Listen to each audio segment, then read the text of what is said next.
안녕하세요. 어부마 마실러 더 리얼입니다. 많은 분들이 재개발 구역에 관심 많이 가지고 계시죠.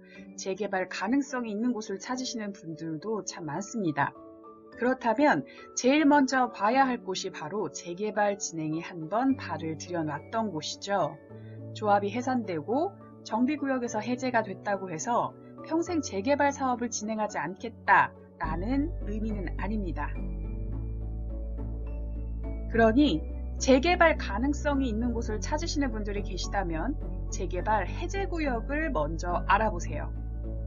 재개발 해제구역 4탄 수원 8달 115-4구역입니다.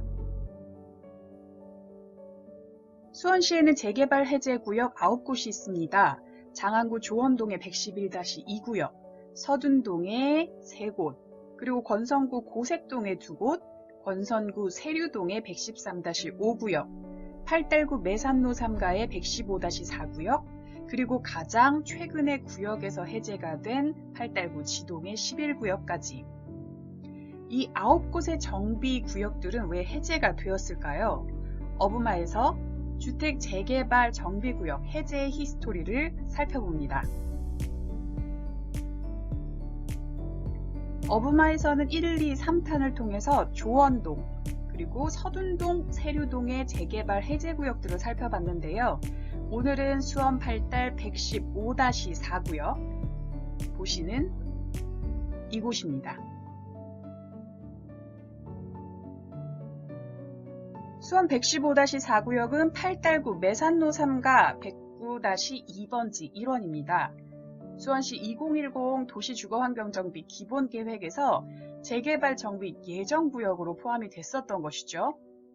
면적은 94,896제곱미터, 토지 등 소유자 678명, 추진위 승인일은 2007년 6월 26일입니다.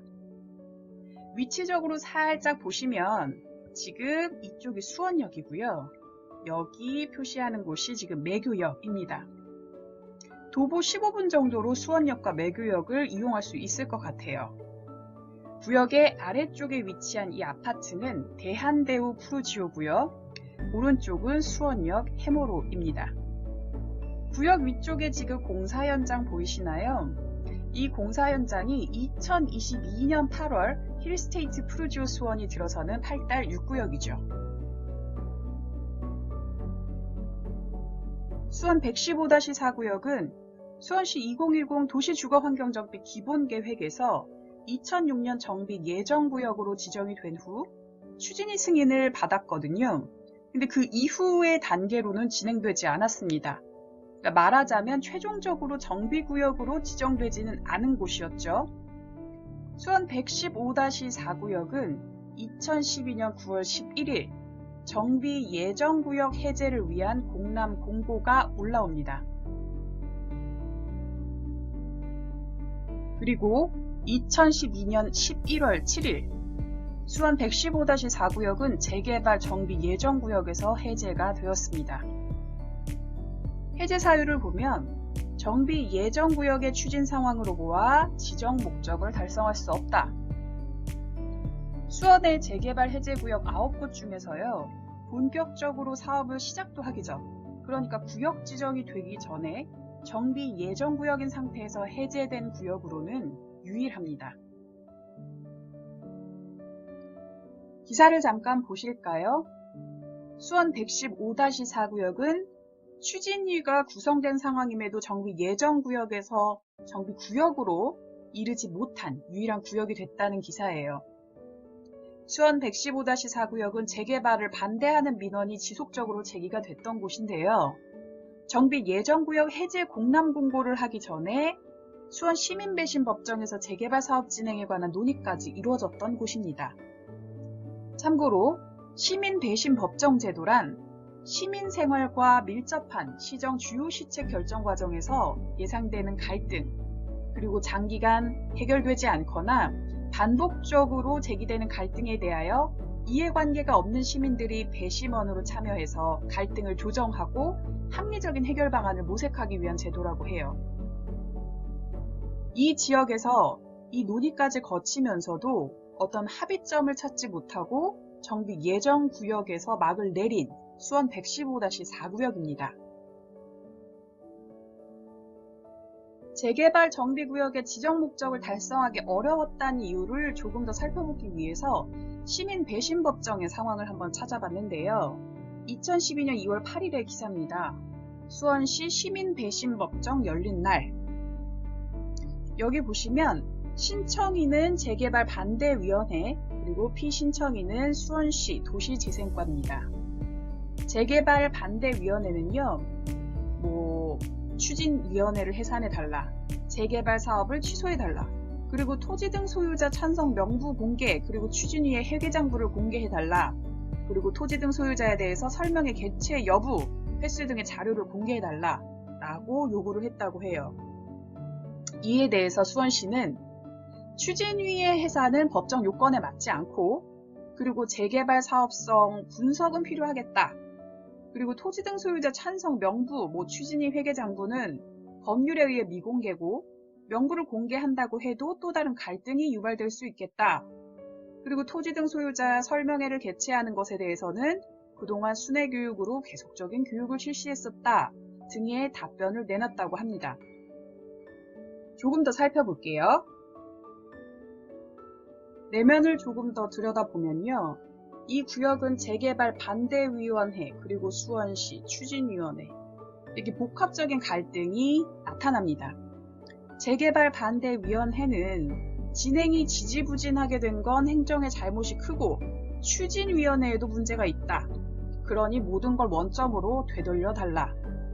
수원시는 재개발 반대위원회는 공공개발과 배치되는 부분이 있어 법률적으로도 어렵다. 이게 쉽지 않다. 추진위원회는 역세권 중에 역세권인데 취소가 되면 우리가 슬럼화가 되고 이렇게 되면 누가 책임을 질 것이냐. 이게 서로의 의견을 내는 거죠. 참고인으로서 재개발 반대위원회 측은요. 내 재산이 반토막 위기에 놓였는데 누가 찬성하겠냐. 추진위 자체를 믿지 못하겠다. 이 의견과 추진위 측의 참고인, 그렇다면 4구역과 5구역을 분리해달라 라는 등의 발언으로 서로 갈등의 생채기를 냈다고 합니다. 배심원이 재개발 반대위원회에 물은 내용이 있습니다. 추진 반대 이유가 보상을 더 받기 위한 것이냐 라는 질문에 우리는 그냥 우리 집에서 그냥 살고 싶다. 보상을 더 받기 위한 것이 아니고 노인들은 르네상스 사업이니 뭐니 이런 거 잘 모르겠다. 추진위원회 사업 추진이 늦어진 진짜 이유는 뭐라고 생각하느냐 라는 질문에는 추진위원회는 공동의 이익이 아닌 몇몇 사람의 사리사욕으로 채워져 있다 라는 대답을 했네요.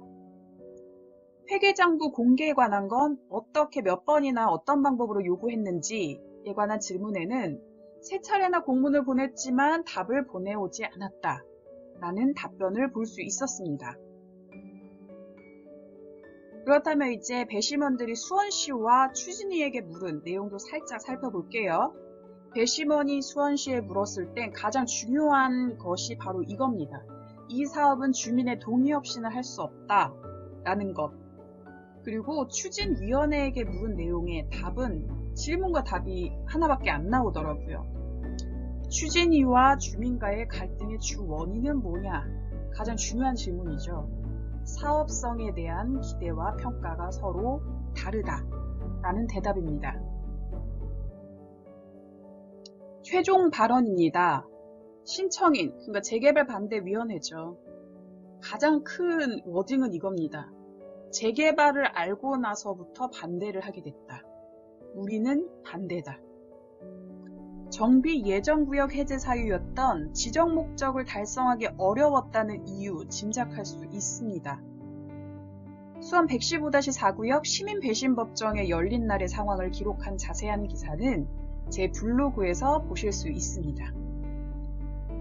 구역 내 주민의 동의와 지지, 이것 없이는 진행이 어려운 재개발 사업의 어려움을 명확히 보여준 구역이 바로 수원 115-4구역인데요. 정비 예정구역에서 멈춰야 했던 수원 8달 115-4구역의 이야기, 여기까지입니다. 재개발 가능 구역을 찾으신다면 재개발 해제 구역을 먼저 보세요. 저는 재개발 해제 구역 5탄에서 계속 뵙겠습니다. 시청해주셔서 감사합니다. 어깨너머 부동산 마실 더 리얼이었습니다.